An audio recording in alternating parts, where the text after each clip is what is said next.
Welcome to Fellow Freaks, our special segment from the Freaks of the Vine podcast. I am Patrick, your host today, and joining me is a Christian rock band hailing originally from California. Originally signed to Pachyderm Word Records in the early 90s, the band released two critically acclaimed albums, both called Battle Cries and Trust, combining to yield the group's 7 top 10 CCM singles back in the 90s. After their disbandment, they made a comeback in 2014 with their third album called Rise. Their first, however, at that point in 20 years. Then in 2021 was marked with a thunderous comeback, this time as a three-piece with Evie's Little Garden and their newest offering, Grave Digger, which, let me try that again, Grave Digger, which is available now.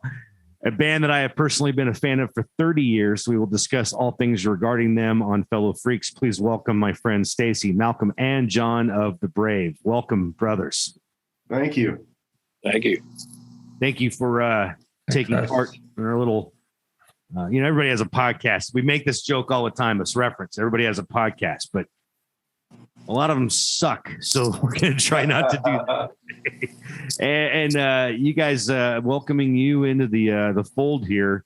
I want to begin by thanking you guys for working with me on the interview time today, because I know all three of you guys are spread out all over the country. So name the states you're representing today. California, Tennessee, Indiana. And John, you're actually in Ohio right now. I am. Yep. Why? Tell the listeners why you're stuck in Ohio right now.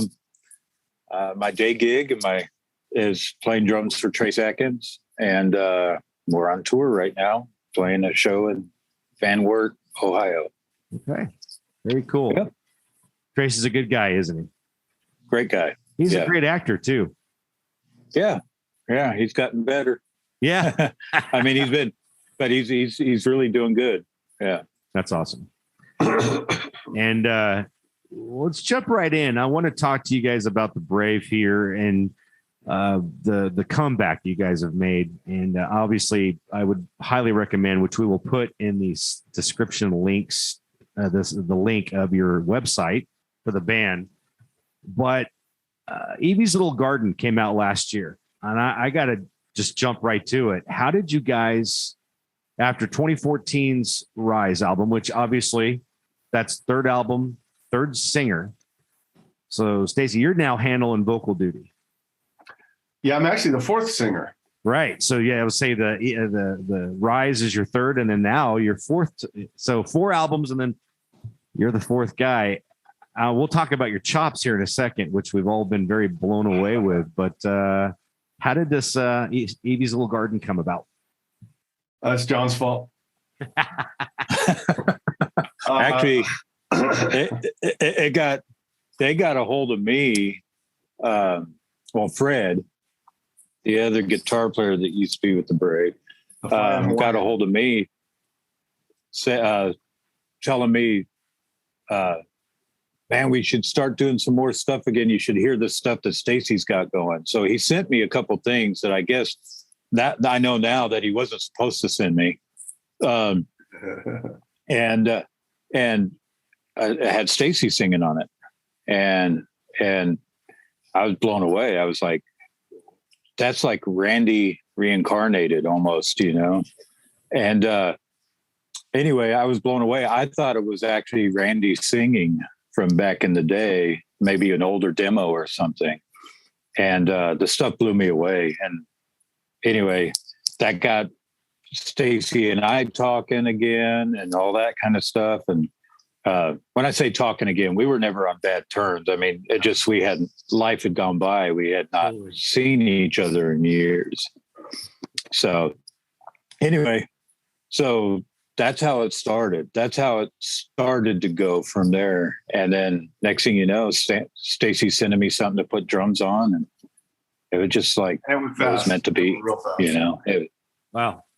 So it did happen fast. Well, Malcolm? How did you get back? Because you were in the original lineup. Well, Stacey and I always kept in touch, even though I moved, and he had always sent me new songs he was working on. And about 2015 timeframe is when I first heard Evie's Little Garden, the song. So, I just kept encouraging him to write stuff. And probably about 2019, he asked me if I wanted to cut a record with him and John. And he sent me some of the demos he's been working on. And I was just blown away, just like John. And had to be a part of it. So I was like, absolutely, I'm in. Yeah. Well, now okay. So my introduction to the Brave was Trust. I had fallen away after becoming a believer. I treaded thinly on ice, and in 1993, end of 93, I got rid of all my music. I had quite a collection of a very impressive collection of cassettes at that point, and I got rid of all of it. All my friends thought I'd fallen off the deep end, but to be honest with you guys, and you'd all would appreciate this, it was my God. I idolized music, and it wasn't Christian music. It was everything else. So just a really weird time in my life, but a really cool thing where he just impressed on me to get rid of it all, and I did. And so I go walking into this Christian bookstore in Topeka, Kansas, and I met a friend of mine named Chad Krause, who will watch this, and he was really instrumental. He was my first co-host of the program we would end up starting, but he introduced me to, remember, you could go into Christian bookstores and you had cassette tapes, so you could pop them in and then listen to, samples. And the Brave had just come out with Trust. So I remember listening to that, and I'm like, this is great. And I remember that first, down by the river. And I was like, oh man, this is great. And it was obviously your brother, Randy Stayce, singing. Awesome. And then I learned the backstory of Battle Cries and the personnel changes that had happened. But by the time you got to that album, nobody did Randy not sing background vocals, or how did that kind of stumble into him becoming the singer at that point? Well, we all knew how good Randy was because he'd walk around rehearsal, me and Malcolm and John. Well, John came on in Trust Era. That's how I met him. Malcolm had amicably left the group, but he was playing some gigs with this weird guy named John Spittle, and said, hey, man, they need a drummer because their drummer just went up front to be the singer. So Malcolm went to college. We went and got his IT degree, and John came by way of Malcolm's recommendation. And him and my brother Randy became extremely good friends very fast. I mean, they were two drummers. They were just alike. I mean, we all miss Randy so much, but they were fast friends. And I think when John says that it was like listening to Randy, you got to understand that John had only played in the band with Randy singing. So it was almost like hearing a ghost from the past, because me and Randy, our talking voices were very similar. We looked a lot alike, and our singing voices are alike, but they're different too. Randy had an incredible range. I don't have the range Randy did, but I'm learning. And I'm like me, Randy just stepped into the role. He had never sang in a band. He'd never sang on a demo. He'd never recorded himself singing. He just was pushed by his big brother Stayce. I'm going, Randy, look, when James left, it left a big gaping hole, because obviously you've heard Battle Cries. James was a phenomenal singer, still is. He's a great singer, great guy. But he was a lot older than us, right? So when he left, we had to come up with a way. We were a 5-part vocal band, so a lot of people are like, well, do they all really sing? Well, every one of us sang. Freddie has a great voice. Malcolm had a great voice. I was a good background singer, but I never really thought about singing for the band ever. Not even when Evie's rolled around. But I think a little urging from John and Freddie kind of made that happen, because I probably never would have done it. But the minute I started, man, I was as hooked as I was when I got into piano or guitar. So anyways, Randy stepped into the role because we started doing some acoustic shows, and it was just me, Freddie, Malcolm, and Randy, and everyone we played with. We were real tight with Michael Sweet at the time from Stryper, and Michael's like, hey, how come he ain't singing? We were real tight with Guardian. They're like, hey, how come he's not singing? Michael even volunteered to go to John and Dino and say, "You guys got to let this guy sing. He's killer." And we backed off of that. But we recorded when we came off the road for Battle Cries. I recorded all the tracks. Freddie recorded his tracks, and then we waited. We waited for probably 6 or 7 months until John and Dino were talking to us about bringing James back, and we didn't want to go that route. So we said, they still had a deadline to meet. We understand that, and they're wonderful guys. But Randy, they finally let Randy come down to the studio, and he cut the entire album in about a week and a half. Wow. And the thing that was so weird about Randy is he was so much better live. I mean, when we played those songs live, John will attest to that. Randy could just, man, he was amazing. I don't mean this as a disrespect to your original singer at all, because I've gone back and listened to Battle Cries since then. Yeah, James was great. Yeah, definitely. Randy had soul. Yeah. Mm-hmm. I mean, you guys have been around a while. I mean, tell me, like, Doobie Brothers, great band. Blackwater is a great song. When they had Michael McDonald singing for them, all of a sudden they were a different band. Yeah, and the other guy was great too. I mean, it was right. I don't really compare Randy and James because I was fortunate enough to be in a band with every singer that we've had, and I'm not counting myself, but Amanda, if you've never heard her, she was phenomenal. She sounded kind of like Pat Benatar, but she was her own person and wonderful person. It's one thing if John would have said, "Hey, why don't you come sing for my cover band or something?" But to step into the role of these killer singers, I wasn't really too excited about that because I didn't know if I could do it or not. But the minute I cut the first, I think we by the time we got about 3 songs in, I was like, I got to have it. I got to do this. This is what I want to do. And once I bought in, I never looked back. So this is almost like the fourth different band. Yeah. I mean, underneath the same moniker name of the Brave, but this is like a complete different rendition. But there's always, what's really interesting from Battle Cries into Gravedigger.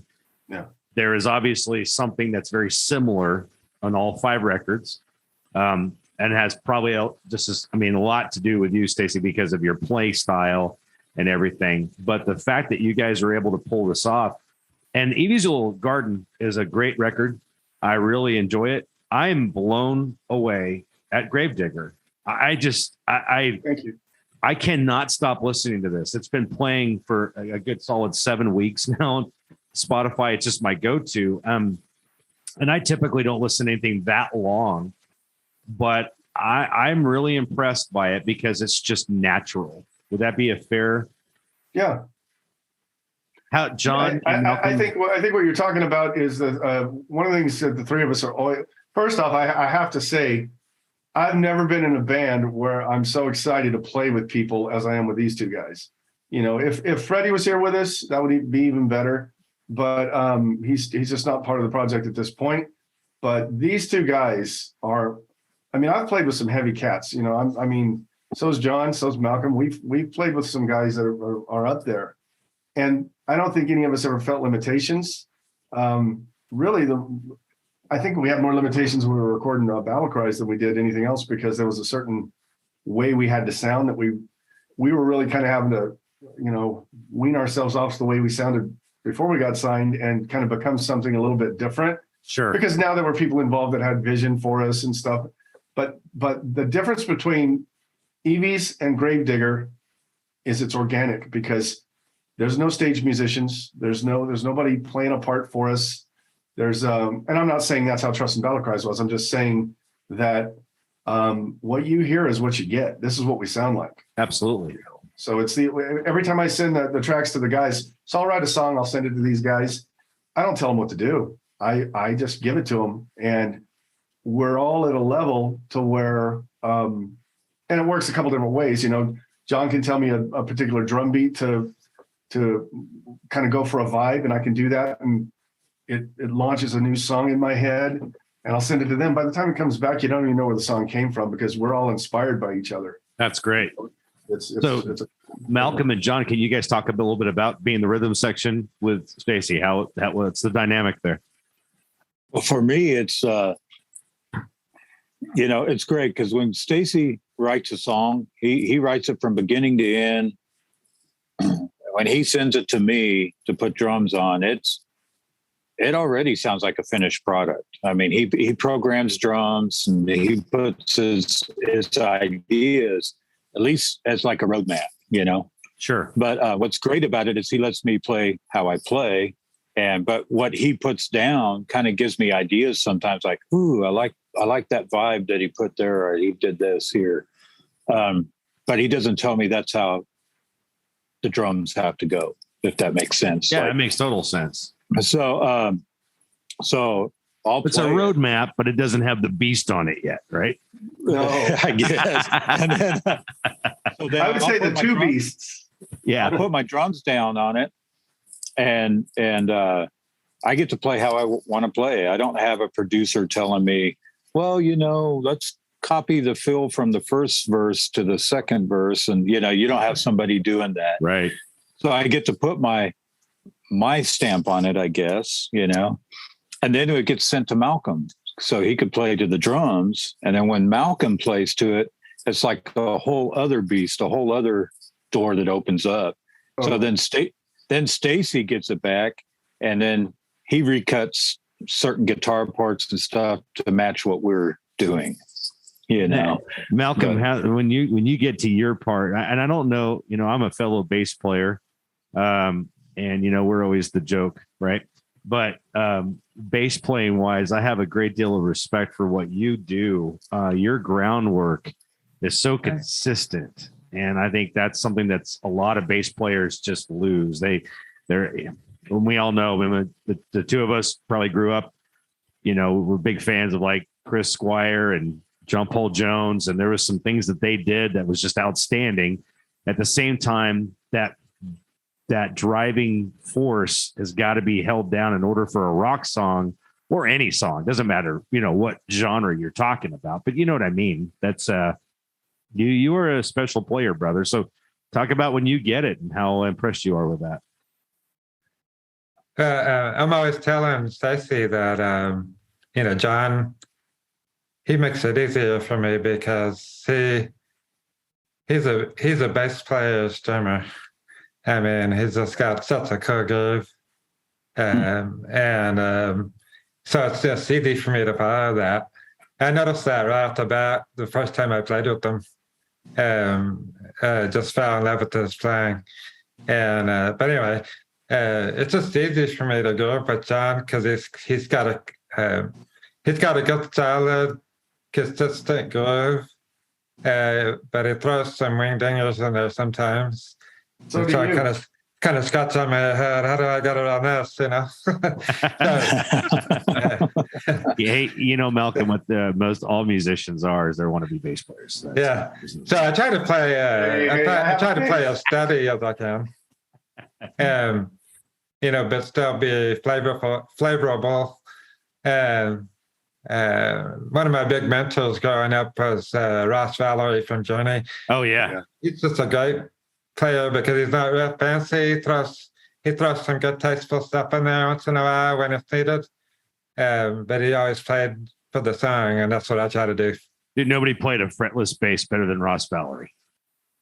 Yeah, there's some studio musicians. Eric Clapton had one for a while. It was great, but Valerie those guys were actually all jazz musicians, and their first 3 records for Journey were really jazzy, and they were not popular. If you guys had any experience, I love them. Yeah, their early stuff is phenomenal, and it changed obviously. But well, I have to say too, a lot of people don't know this, but Malcolm's got a hearing impairment. Yeah, and for him to play, he's a world-class musician. I mean, it sounds amazing what he plays, and it blows me away that he could do that in spite of his impairment. To me, that's a God-given talent. Amen. I mean, that's God giving him this to do.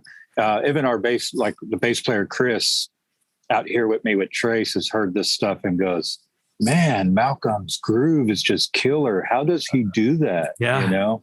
Just it blows us all away. I think the beautiful that he still plays. He plays even better now, I think, than he did back then, and he was killer back when I first played with him. He blew me away. So let me point out a couple of places where you can hear those two going off together.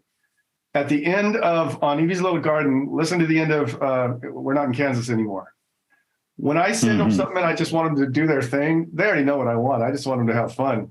I just let it go for like 2 weeks. And so they just go and they go as long as they want to. And then we'll send it to JR, who mixes our stuff. He'll pick out the parts that he really digs, where he's going to end the fade. And he always does us a solid by trying to catch every little thing that John and Malcolm did together, or maybe me and John did together. Because I mean, sometimes I'm part of the rhythm section.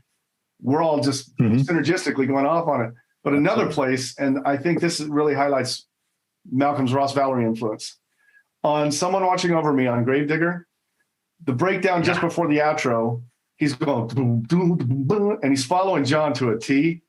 Yeah. This guy has lost so much of his hearing. I don't know how he does it, but they are as tight as anyone I've ever heard. I mean, that's the thing of beauty. Go listen to that part when you get a chance, when you have the CD cranking in your car. These guys are just going, they're stupidly good. Well, it's funny that you brought those two parts up, because as a bass player, I'm always listening for that stuff, because it's a rhythm section thing. Right.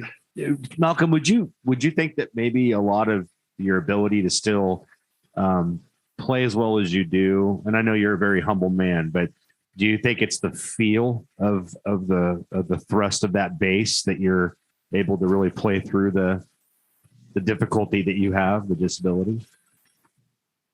A lot of my hearing losses in the higher frequencies. So the bass, otherwise, it's still there.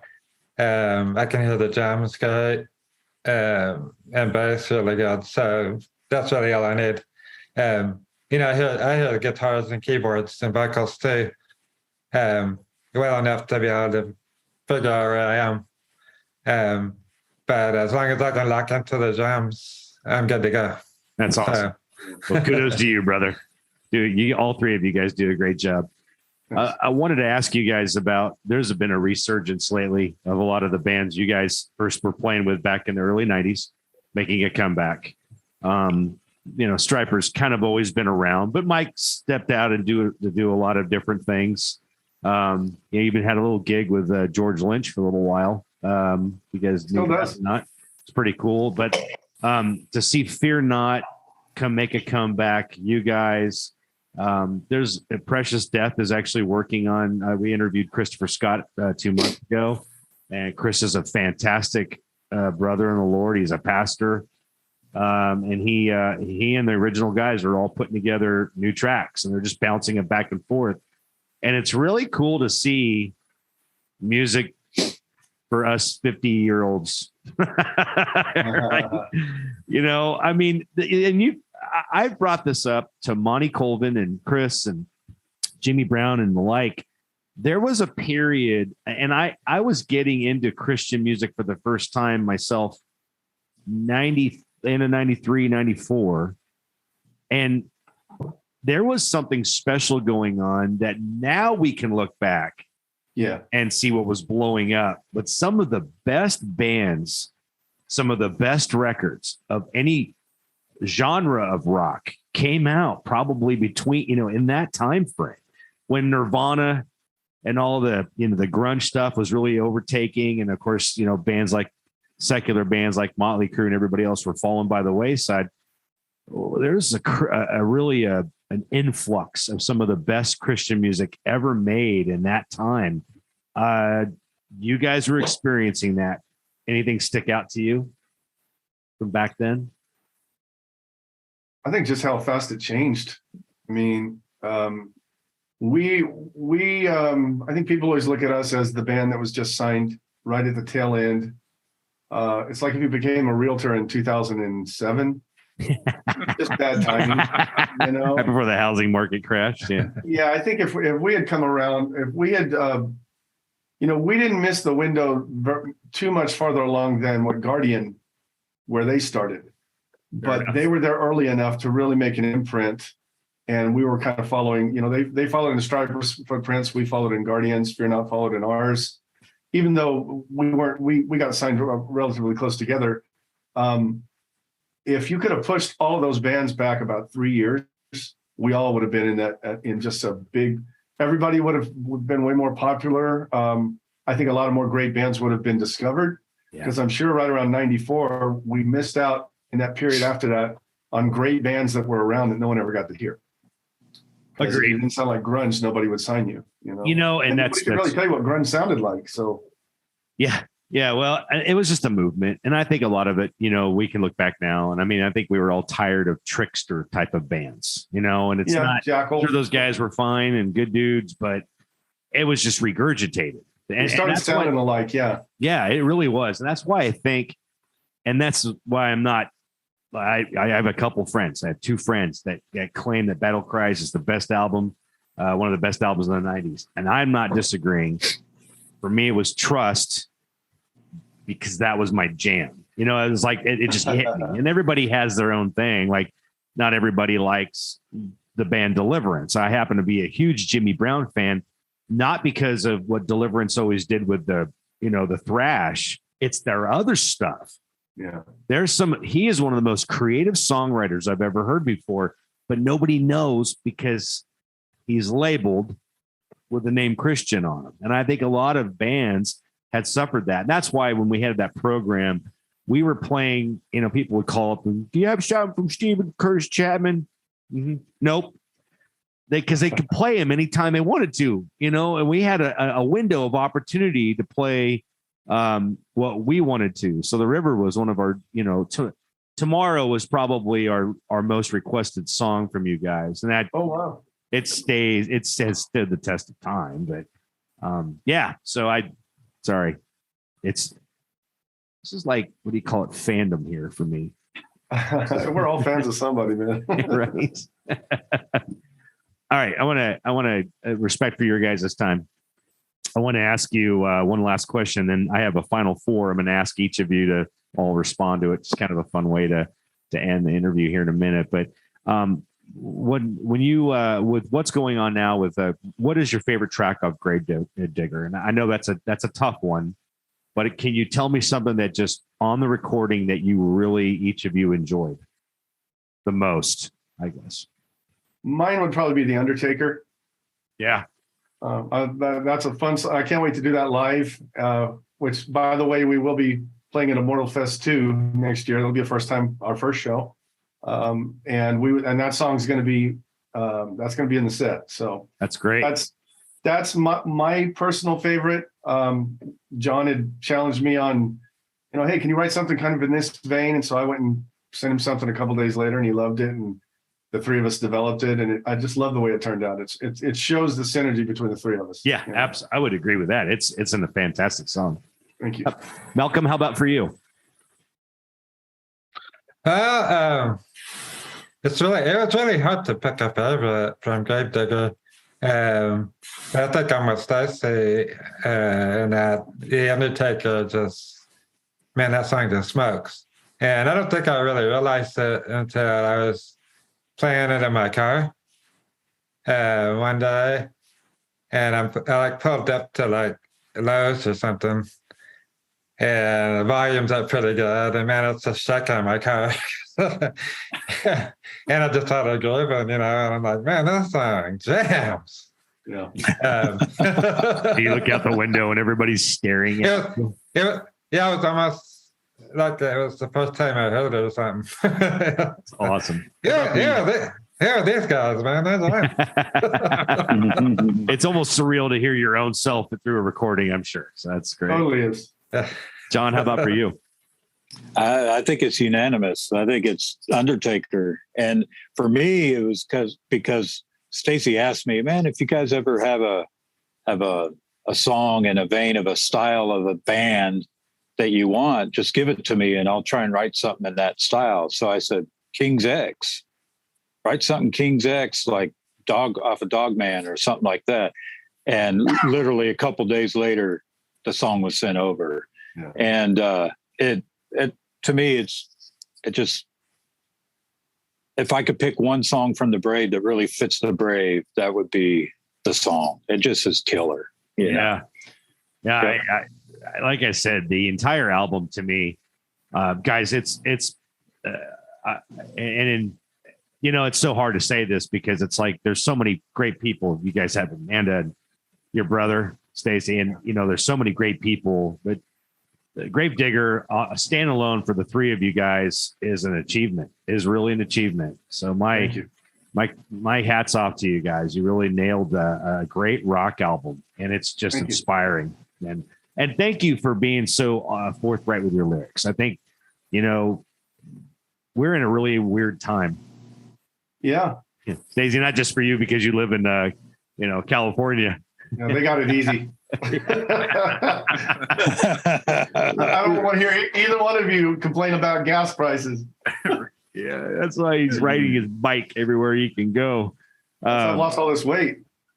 I told Stayce I'm originally from Riverside, and I left in 1983 as an 11-year-old kid to move out to Topeka, Kansas. And Malcolm and I, he was the first one to jump on today, and we were kind of talking about the California thing. I do not miss. There's things that you miss about any place you've ever lived, but Kansas is my home. And I got to hold the fort for you guys. Gage and I got it down since you guys wrote the song. We're not in Kansas anymore, so we got your back for you on that one. But you guys, with the craziness of the world going on, thank you for keeping it so real with your lyrics. Well, it's a kind of a duty, really. I mean, we could be any kind of a band, but we've never backed away from lyrically. One of the things I got to say about Battle Cries, I don't think people realize a lot of those lyrics Dino wrote. John was always kind of looked at as the artist and whatnot, but Dino was a brilliant lyricist. John was very good too, but Dino, the songs that he was involved in, and by the way, guys, I think I'm gonna post on the website. I've got some of the original lyrics in Dino's handwriting in my briefcase from 30 years ago. I just found them. I didn't know I had them. I've got the original lyrics to Just a Man that I'd written. But Dino, I think Dino kind of helped me see that it was okay that, if we're going to stand up and be counted, make it count. Don't just be counted, make it count. And so whenever I'm writing lyrics, I just let the spirit move, and I write what I think that could maybe help somebody or inspire somebody. Or we don't do it for people to go, it's real. I mean, I appreciate the compliment. Please don't take this wrong. We only do it for the purpose of band that happens to be Christian. We're Christian. We're three Christians. We love to rock. It's a perfect combination for the three of us. And we're never going to shy away from what's going on in the world. We're never going to shy away from, one of the things I credit myself on, and I don't credit myself much, but I will credit myself on this. If you listen to the second bridge of Strange New World, I think we're the first people to point out that the vision that Daniel and John saw in the book, or in the Bible, in the book of Revelation, book of Daniel, of the beast. We're the first people to say there's a beast out in front of the UN. Look it up. There is exactly what they foretold of seeing in their dream. It's out, says he'll be a uniter of nations, or a peacekeeper. It's right out in front of the United Nations. I'm like, how come nobody's talking about this? So I thought, why don't we? So, that's pretty cool, I think. No, that's really cool. We pay attention. When I think it's easy, though, to let it skate by. And as I'm an expository preacher. I preach word by word from the Word of God. And right now we're going through the book of Hebrews, and I don't miss a verse. So we go through, like tomorrow we'll be going through chapter 4 of Hebrews, and I'll help people explain the points of emphasis through it. In a time where frills are what people want, and being vague is taken as a stance, you guys haven't. And I just want to thank you as a pastor, as a lover of the Word of God. I appreciate what you guys have done, and I'm not the only one. And that's really what I wanted to say to you guys. So thank you very much. Final 4 time. 4 questions. I want you guys to each respond, go round table. This will be a fun exercise. We're going to expose you guys at your core. Oh. Okay, I'm a fatty. So I need you guys to tell me what the best place to eat in the town you reside in. Malcolm, go. What's the best place to grub on? One place in Indiana, in your city. Let's see. I really dug Mexican food. Hey, I get Tex-Mex, and the place. I'm actually in a town just north of Indy called Nibblesville, and the best Mexican food place is called El Rodeo. Love it. All right. Thank you. Chubbs is noting that right now. Rodeo. Never go to Indiana. I got you, Malcolm. All right. Let's hear from you, Mr. California kid. Mine would probably be 24th Street Grill in Bakersfield. Okay. Just a wonderful place to eat. It was actually featured on Guy Fieri's Dines and Drives or whatever it's called. Yeah. Triple D. Yeah. Very good. Very good stuff. Okay. How about for you, John? You get to travel around the country. But back home, what's your gig? I have to pick two because I love two kinds of food. Barbecue would be Jack's Barbecue off Trinity Lane. Got to have that. And then the second, down in Spring Hill where I live, there's a little Mexican place because Mexican food's my favorite, is Tito's. Very good. Tito's in Spring Hill has best Mexican food. All right. Well, thanks, guys. Duly noted. So when you're coming to your town, we'll be Chubbs will be looking for those places to eat. Of all the bands back in the day, can each of you tell me one that you admired the most in the Christian rock genre? At any given point, somebody that you really were inspired by or whatever. Just name a band. So we'll go backwards. How about you, John? For me, my first experience with it would have been Stryper, really, because my dad actually took me to see Bon Jovi at the Country Club in LA, and Stryper was warming them up, and I didn't know who Stryper was at the time. Wow. And then Stryper came on, and they just completely blew me away. By the time Bon Jovi came on, I was like, "Who's this one-hit wonder?" Because at the time it was just Runaway. Runaway was the Fahrenheit album, yeah. Yeah, and Stryper came out bold and strong, man, and they blew me away. So I would have to say that, because before that I'd listened to like Whiteheart and stuff like that. Right. Which, fun fact, Whiteheart's guitar player Brian Wooten is out here on the road with me with Trace Atkins. Cool. So anyway, but I'd have to say Stryper. Short story, Stryper. Yellow and Black Attack. That's when it was. Yeah. That was one of the coolest records I had ever heard. And I was like, this is a Christian band? Yeah. All right. How about you? Exactly. Stacey, about for you? Oh, me? Yeah. I thought we were going backwards. That would have put me last. Oh, yeah. You're going to go last. Sorry. Algebra's not my strong No, suit. we're going to jump over you. I totally. Okay. I would say I got to agree with Stryper on the To Hell with the Devil tour. But it's tough for me because I have so many people that I admire and that I was blown away by. I'm going to give you a three-way tie. Stryper, Guardian, and Bride. Three of the best live bands I ever saw. Three of the best singers that I ever saw. And then Tony Palacios. I mean, he was such a great guitar player. I just played for Gage 2 days ago off the Miracle Mile album. He had not heard anything from Guardian. He's in his 20s, so we're going to forgive him and give him reprieve on this one. But I played for him the solo of You Shine Johnny? You Shine Johnny. Thank you for even, one of the coolest rock solos ever. And he and back in when I was doing the radio program, I could not get you guys. It was weird because it was only a little time before you disbanded, but your management company at the time, or whoever, I can't remember who they were, kind of were like, yeah, they're really busy on Saturday nights because we did live interviews only. But I ended up getting Tony was one of the guys who came on, and he was so gracious with his time. He's an awesome guy. He's such a good dude. He is. Phenomenal musician. All right, Malcolm, let's go to you. About for you back in the day, who's a band that you really pulled a lot out of? Stacey and I, we're up from Texas originally. That's where we grew up. And, that's how we got our roots in AOR, rock, Def Leppard and things like that.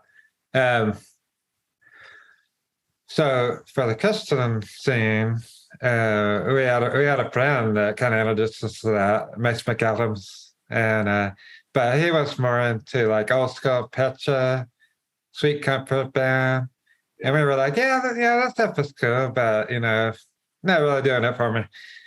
And so the first time I heard Striper, back to them again, was the soldiers under command of them.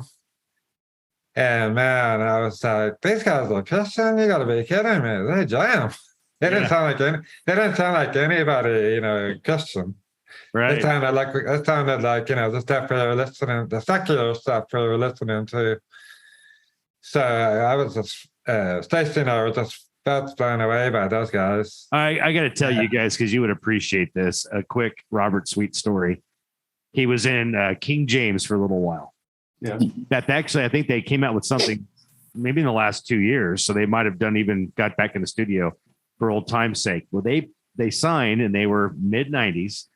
And we saw them at what was called the New Earth Coffee House in Kansas City. And I think at that time, Christian bands being able to play just anywhere was kind of coming to an end. And so it was almost like a church or a coffee house. You remember that era? If you guys could think back about that time. So they were at this place, but it was a really neat venue. And they were playing, and Rex was in the band, Rex Carroll. And Rex was really a fun guy to talk to.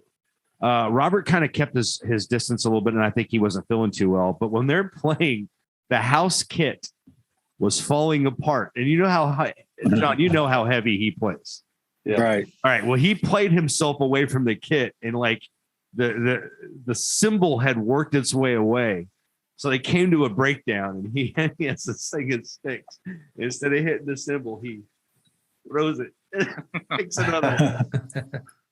Cheek, ride. And he did it like 6 times in a row. And finally, somebody from the crowd runs up and moves it back, and he goes, "Thank you." And he just keeps playing. He was really a character, but what a showman. They were all good people. Well, that's exactly why John has decided he's going to come on stage in Bermuda shorts and sandals on a skateboard with his armpits on fire. You'll never forget that. Neither will I. Wear protective clothing for the burning armpits, John, please. You guys had a 5th lead singer. Who would you choose, Meatloaf or Robert Plant?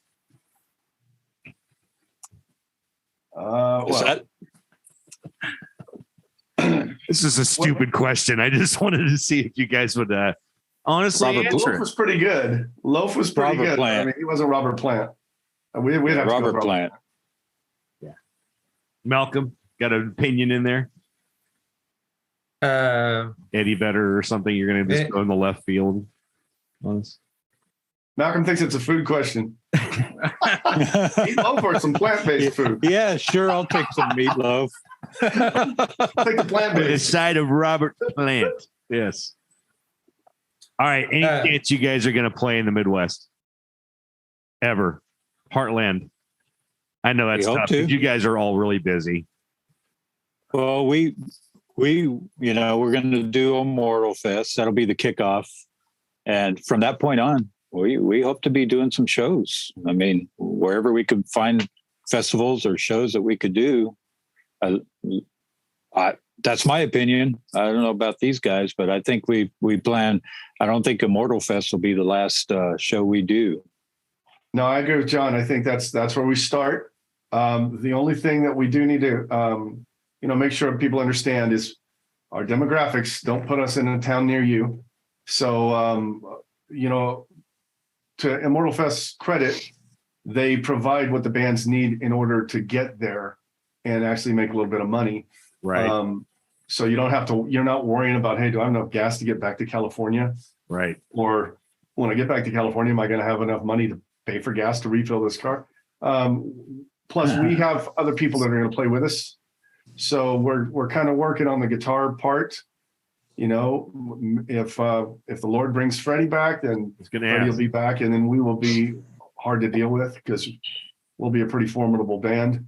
We are anyway, but that would be such a blessing to be able to have my old bandmate back, because we play off each other so well. And plus, at Immortal Fest, Tom Sanderson's going to be playing with us, covering keyboards from Sacred Warrior. Cool. So, and he's if we do fly dates for any reason, if we go to the Midwest for anything, if we can, cover his costs to get him there, and cover the cost for us to get there, we'd love to go. But we will have to turn down, like when a local church wants us to play or something. We just can't do that. It's just too expensive. Yeah, not unless they have the funds to be able to really make it work. And I hope that people listening to this understand, as a longtime musician, played in a lot of bands, a lot of festivals. I mean, the worst thing is you go and play. I don't think people realize that, we'd show up and we'd play a set as part of 3 bands. We were lucky if they handed us $40. Yeah. And that's like part of the door. And so we didn't even care. And a lot of times if they didn't bring it up, we didn't ask because we were just happy to play. But when you're having to make a living off of it, yeah, I think people need to respect that. Well, they won't come to our church and play. I mean, we offered them $250. It's like, that's dinner for the band and maybe the entourage, if that. I mean, this time next year, that $40 might not cover a gallon of gas. Right. Yeah. What a great regime we have in office. But I wasn't going to turn this political. We do want to get out there, and we do want to. We want things that are going to be shows. We're not choosy so much. We just want to make it. We have such a cool song catalog, and it's only growing. I mean, when we get off this, I'm about a half hour from starting on a new song for the next record. Surprise, guys. But I have about 4 things already recorded. They just haven't heard it yet. But because we've been working on our Christmas songs, and we're sending 2 of them to JR next week to get mixed. I talked to JR last night, by the way, guys. So he's got some time slated for us. And we have so many songs that deserve to be heard live, because one of the things that you miss at a lot of the shows these days, you hear a lot of screamo, you hear a lot of emo, but you don't hear Journey, Foreigner, you don't hear sing-alongable songs. And that's where we're trying to bridge the gap from. I don't write stuff that I can't sing. I write stuff, these guys don't record stuff they can't play. So we always think about, with our songs, a couple of things. We think about the guy that's stuck in traffic, that just wants to rock out, the guy that just needs a stress break, or somebody on a road trip. I get tons of instant messages and emails from people that go, man, I just had a 4-hour road trip and I played 2 of your albums back to back. I'm like, oh, really? Which 2? They go, oh, Gravedigger and Evie's Little Garden. Well, that's what it's all about. We want people to enjoy what we're doing. When we put out an album, we don't do it for money. We don't do it for glory. We put it out so we can share these cool tunes with you guys. We want to share it with our fans. I mean, and the fans share their feedback with us. I love the fact that people are even listening to us, but there's a lot of people that are listening to this music, and we want to share it. So after Immortal Fest, I'm with John, man. We're going to get out there. Somehow God will provide, He will. And if you guys make it to the Midwest, I will be helpful in making sure that happens. And we'll do something. We'll have a burrito. Well, we're going to want to know. We need you to answer the question, though. What's your you engaged? What are you guys? What's your food place? Because we're going to need to know that when we show up. Exactly right. All right. You got to go to Topeka. I was going to say I can name like 6 places in Kansas City. Yeah. I might as well have been born south of the border. So Mexicanos for us, this place called El Centenario in the middle of Topeka. Nice. But we're in the Midwest, and barbecue is very important. Absolutely. Best barbecue comes from the Garlock smoker. And so when you guys come to town, we will make sure that you get some of the best burn ends. Love it. Everybody does pulled pork. Away with it. You need cheesy potatoes and burn ends. So I will make sure you guys get. You heard it right here. How about that? Yeah. Sounds good to me. All right. I think I just gained a pound. You guys go to Kansas City. Fiorella's Jack Stack Barbecue is probably one of the best places on the earth to eat, and it's just great barbecue. There's a lot of there. Everybody from Tennessee thinks they have the best, but I know Nashville. They always say that, but there's Texas barbecue, right? Malcolm and I know something about Texas barbecue. We have to make sure that you get fed. So yeah. Well, listen. I will close with this, you guys. Before I tell you thank you, my favorite Brave song ever is "Following You." Just thought I'd throw that out there in case you were thinking about dropping it on your list. I think it's probably one of the coolest songs of the 90s. And it was just under the radar, and I just loved what you guys did with that song. So Thank you. appreciate you guys so much for taking the time to join us on the Fellow Freaks line, and many blessings to you guys and all your endeavors and the work you do. And we're excited for the new record. We will continue to blast it. We will put links on it below for a few different places that you can get it, especially your website. And we always want to tell everybody this, you guys, if you're watching this, support local bands. Yeah. And the Brave these guys are all working men, and they love to be able to put music out for your listening pleasure. Go to their website, go to their store, order things that you can, and give it as Christmas gifts or whatever. But it always helps. So appreciate you guys for all that you do, and many blessings to your future endeavors, guys. And great job on Gravedigger. Thanks, Thank man. you. Good to be with you. Thank you. All right. You take care.